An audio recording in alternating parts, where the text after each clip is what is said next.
කිසි කෙනෙක් පහත් කරලා කතා කරන්න එපා. මාන්නකාරකම් තියාගන්න එපා. සංසාරේ තිරිසන්නු වෙලා උපදී. කිසි කෙනෙකුට කොලොප්පම් කරන්න එපා. සමහරු ඉන්නව නේද ඔය අර මන්ද මානසික පින්නතුන් ඉන්නේ. මානසික ආබාධ තියෙන අපේ පින්නතුන් ඉන්නවනේ සංසාරයක් උස. කවදාවත් පින්නතුනේ ඇත්ත අව탁සේරු කරන්න එපා. කවදාවත් කෙනෙකුට ඇඟිල්ල දික් කරලා ඔය අනෙකගේ අපිරිසුදුකම නිසා අපි බොහෝ දුරට අනෙකව හැල්ලු කරනවා පින්නතුනේ. කිසි කෙනෙක් පහත් කරලා කතා කරන්න එපා. මෙහෙම කතා නොකර ඉන්න පුළුවන් එකම ආත්මය මොකද්ද? මේවා පුරුදු කරන්න.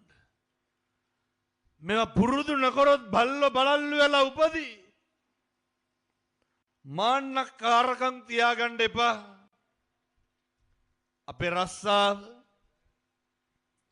අපේ තත්වය, අපේ තරාතිරම වෙනතුනේ ඒවා අපි ගාව තියාගන්න.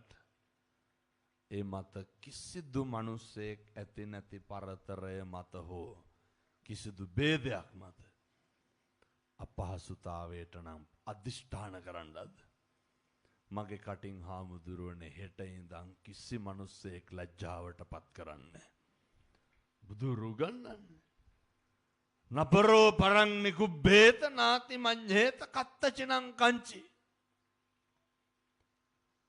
කිසිවෙක් කිසිවෙකුට වෛර නොකරේවා පුරුදු වෙන්න. කිසි කෙනෙකුට වෛර කරන්න එපා. කිසිවෙක් කිසිවෙකුට නිඳා නොකරේවා. අපි දන්නවා පින්නතුනේ ගෙවල් වල අනන්තවත් කුණුහරුපෙන් බැන ගන්න නැද්ද ගෙවල් වල? පානදුරේ පැත්තේ කොහොමද දන්නේ මං කියන අනිත් පැති වල ස්වභාවය. ඇති හැටි කුණුහරුපෙන් බයිනවා. කවුද බයින්නේ? සෙනෙහබර කසාද ස්වාමියා. පව් නැද්ද? පින්නතුනේ මිනිස් වෙලා ඉපදුනාම ඒවා නොකර ඉන්න ඕනේ. අපි ඕන තරම් දන්නවා. මේවා ඉතින් අහලා හෙට ඉඳන් මේ විදිහට නොකර ඉන්න ඕනේ. පින්නතුනේ දරුවෝ ඉස්සරහ අම්මට අම්මු කුණු හරපෙන් බයිනෝ. බයින් නැද්ද? බයිනෝ. මොන පිරිමිකමද? දැන් මේ හිටගෙන බණ අහලා තාත්තලා කල්පනා කරන්න ඕන ඉඳගෙන ඉන්න උදවිය මොකද්ද? කොහොම හදවතට පොඩි තට්ටුවක් දාන්න. දාලා හදවතින් නිවාඩුව අහන්න මම මගේ බිරිඳට කී පාරක් කුණු හරපෙන් බැලලා තියනවද මගේ ළමයි ඉස්සර.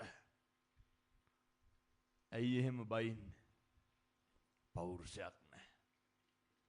ඇයි එහෙම බයින්නේ? පිරිමිකමක් නැහැ. ඇයි එහෙම බයින්නේ? පිරිමියෙක් වුණාම දැන් මෙව තාත්තලාට කියලා වැඩක් නැහැ. මං තරුණයන්ට කියනවා ඒ හින්දා. වෙලිච්ච ඉරුට නමන්න බෑ කැඩෙනවනේ. අමුව නැමෙහෙක.